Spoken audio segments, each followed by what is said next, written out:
What in the Ghost Whisperer meets I Know What You Did Last Summer crossover book did I just read? The House Across the Lake by Riley Sager. Whew. Okay, let's pause for a second. We'll get into it. I am here today greeting you with my Saint Tropez self-tan classic mousse, bronzing mousse, natural healthy glow. I have it all over my body because today's a really exciting day. I'm going to Sensi Spa in Nova Scotia with my husband for his birthday. It's going to be a fun time. Can't wait. Typically you would sleep in this, so I love the Saint Tropez. I keep going back to it. It is very, very, very good. It's about $53 to $56 depending on where you buy. You can get it on Amazon. I'll link it down below, or you can go to Shoppers, use your Optimum points, which is what I did, or you can go to Sephora. You're also going to need a tanning mitt, so don't forget. That's why my palms are not all tanned, because you wear your tanning mitt, you buff it in, you let it sit. Typically you could sleep in it, but I didn't have time, so I've just been wearing it for a few hours this morning, and I almost like to not sleep in it for a full 7 or 8 hours. I like to wear it for a good 4 or 5 and then rinse it, and it gives a really healthy glow, especially when you're going to be in a bathing suit. We're going to the spa. I'm going to be showing all my parts, and so I just wanted a nice smooth color all over. The House Across the Lake. I'm not a professional book reviewer. Books are so personal. So if you absolutely loved it off the charts, I think some people would love this off the charts. For me, it's like a 3 out of 5, and I may raise it after I read other books that are similar. It just all depends. So for now, let's give it like a 3.5 out of 5. Yeah, I just looked at the cover and I decided to read it. It came in audiobook on my free library app, and I listened to it very quickly because there's going to be spoilers coming up. Just an FYI. I'll try to keep them a little bit further down the road. The main story of this book is that there is this character. Her name is Casey, and she's an actress. She has a famous mother and father, and she grew up very wealthy, and she became an actress herself. She marries some type of producer guy in the background of movies, Len. They have a very happy life. The one thing I will say about listening to this on audio was that the narrator, and I think I like this narrator, I can't remember their name off the top of my head, but the narrator's voice sounded older. Maybe that's just me being like, I'm still young, because I think we're the same age. Casey is around 37, I'm 37, but the narrator's voice sounded older. I kept picturing in my head like basically 50-ish instead of 30-ish, which is a pretty big discrepancy. I don't know.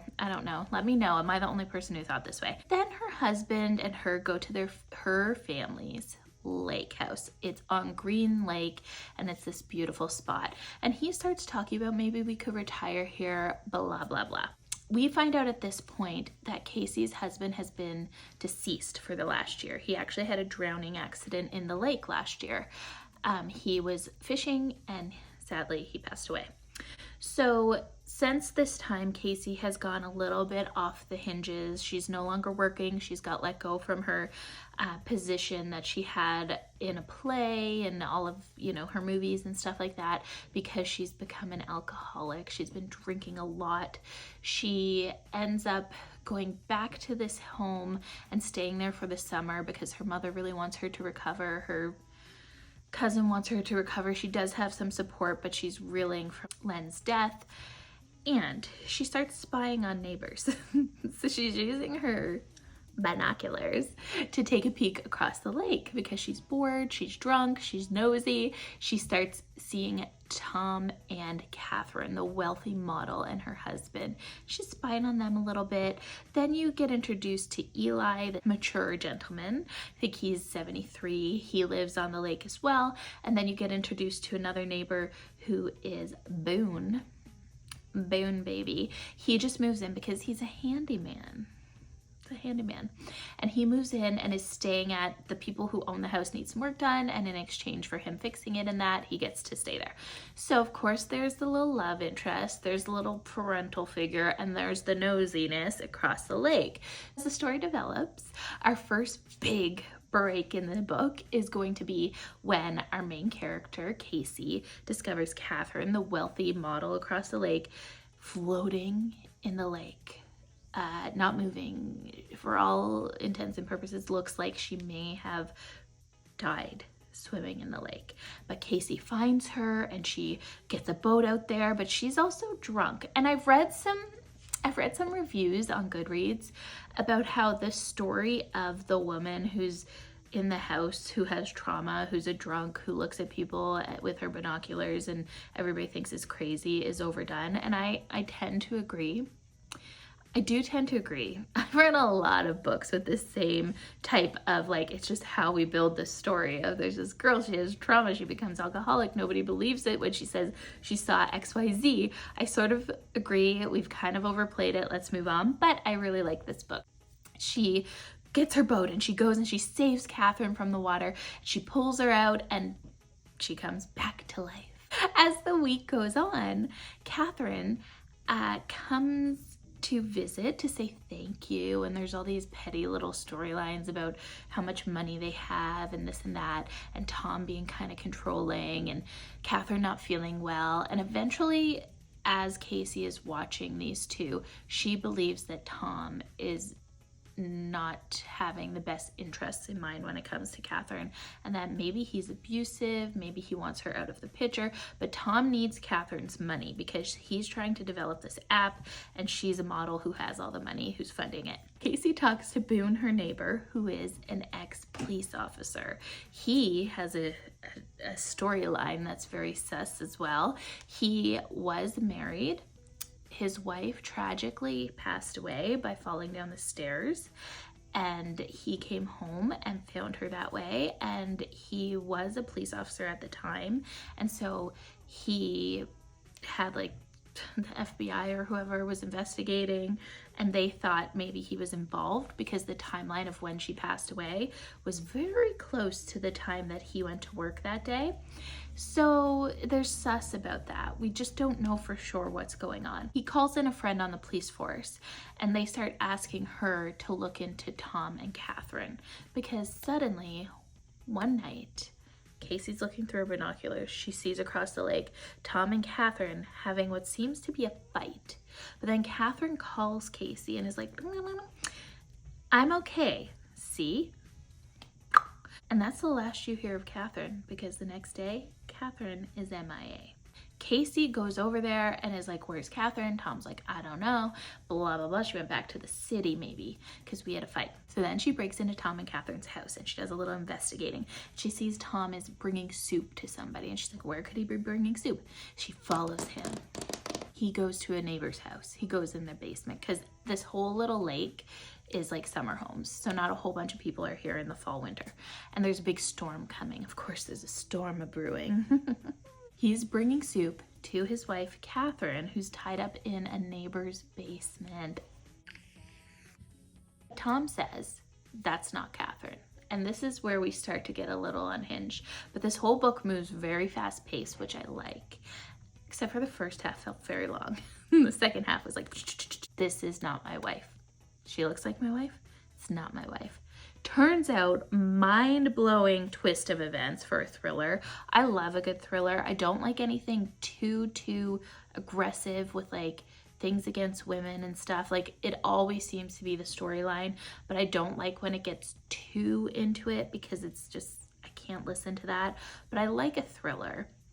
And this was that good middle ground of thriller, but not so painful and dramatic, you know? Details. It's not my wife. And Casey realizes actually her deceased husband, Len, in the body of Catherine. Dun, dun, dun.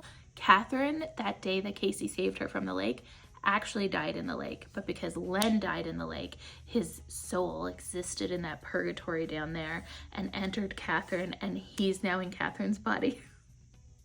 This is where it lost me a little bit because it almost gets a little bit comical, and the book knows it's a little bit comical and plays off of that, so it was a little bit fun but also a little bit crazy. Confirmed, it's Len in Catherine's body. Like, he knows things, his voice starts to change, like this progresses that you do believe that it's Len in his body, in her body. The other twist of events is that in this area, there has been a serial killer, and they have killed 3 women over the course of so many years. These women are missing, they were never recovered. We find out the serial killer. This whole time you did hear about a serial killer and you were thinking, is it Tom? Is it Boone? Is it freaking Eli at this point? It was Len, husband of famous actress Casey, famous family. Len was a serial killer, and Casey found this out one day when she was down in his tool area in the basement with his fishing gear. There were some trinkets that he had kept from murdering these 3 women, their IDs. She doesn't know what to do. She's sort of torn because she wants to turn him in, but it's going to be this crazy frenzy. Her whole life is going to change. Anyways, at the end of the day, she gets scared for her own life, and she concocts this plan to just take him out, take out the trash. She slips him extra of his allergy medication, makes him super drowsy, pulls him out in the boat. Oops, he was gone fishing that morning and he just never returned. She wants to know, though, she's had all this time to think about these women who are missing and how their families are hurt and struggling because they've never been recovered and there's been no justice. And she wants to know from Catherine, aka Len in Catherine's body, where the bodies of the women are. And also, she's trying to figure out, can I save Catherine? Because it's Catherine's body, so can I save her? There's this crazy struggle. I mean, it's dramatic. The power goes out because there's a storm. It's back and forth. What's happening? What's happening? She's going to bring Catherine's body out on the water, make Len's soul thing go into her own, and then she's gonna decease herself. So this plan almost works. She does save Catherine and Catherine gets to live. Len does go into her body. She is fighting it. She threw herself in the lake. She has a thing attached to her foot to stay down there. But Catherine saves her at the last moment. But Len exits the body and is in the lake still. So then you think it's the end of the book. Everybody gets to live happily ever after. Yay! It's not the end of the book. We got to add more layers. We have to figure out that Boone never did anything to his wife. She actually unalived herself and she left a note, but Boone didn't want to tarnish her memory with her family and all of this stuff, so he hid the note. But then he was suspected that maybe he did something to her. It was all very crazy. And there's that layer. Then there's the next layer, and they start a romantic relationship. Casey and Boone, of course, we saw that coming. Then there's the layer of Tom and Catherine. Turns out Tom is not just a nice guy, even though we considered maybe he was when his wife was possessed. No, he does want his wife gone. He wants her out of here. He wants her money. So Casey unravels all of this and she figures it out, but she figures it out too late, and Tom is after her and he's behind her and they're fighting and there's a knife and there's all this drama going on. And then somehow, I can't even remember, somehow they get down to the lake and Tom dies in the lake and Len's soul thing enters Tom's body, and then Casey's able to finally just get rid of everybody all at once because she doesn't need to save Tom because he's almost killed her. He's almost killed Catherine. He's admitted that he's an awful person who's done terrible things. She finds out from Len that the bodies of these poor missing women are in the lake. She can report that to the police. They get taken out of there and the families are given a little bit of... Casey gets to live on the lake, a little paranoid, but a little bit more relieved than what she has been. She goes to AA, she kicks the alcohol habit for now. She's in a relationship with Boone. Her mother is happy, her cousin is happy. Eli, the old neighbor father figure, is happy. Catherine is relieved. They're BFFs. And we've come to the end of our story. There were so many twists and turns. Tell me what you think of this. I just don't even know. I was so shocked. I didn't anticipate a ghost spirit story on top of a thriller. I've read a ton of thrillers. Typically, they are in real life situations. I don't go a whole lot into the spirit realm or ghost story realm, but I kind of liked this. I kind of liked this little twist. I'm not a big, I know that the books that are in right now are very, I know there's a word for them. I'm trying to think of what the word is for stories that are, you know, more fairy and more, there are a lot of trends happening right now with this. It's not my favorite cup of tea. I like a more realistic story, real people type thing. And so ghosts are not something I ever really lean towards. Also, they just give me the creeps. But this one was so interesting, and the way it was written with like a little bit of humor made you really like Casey. I just can't believe she was only 37. I kept picturing her as 50. I hear that they're making a movie adaptation for Netflix for this, and I'm super excited to see that. Let me know what you think. Stick around for the next one. Follow me over on Instagram where we dive into more beauty, more books, more lifestyle. Thanks so much for being here. Bye.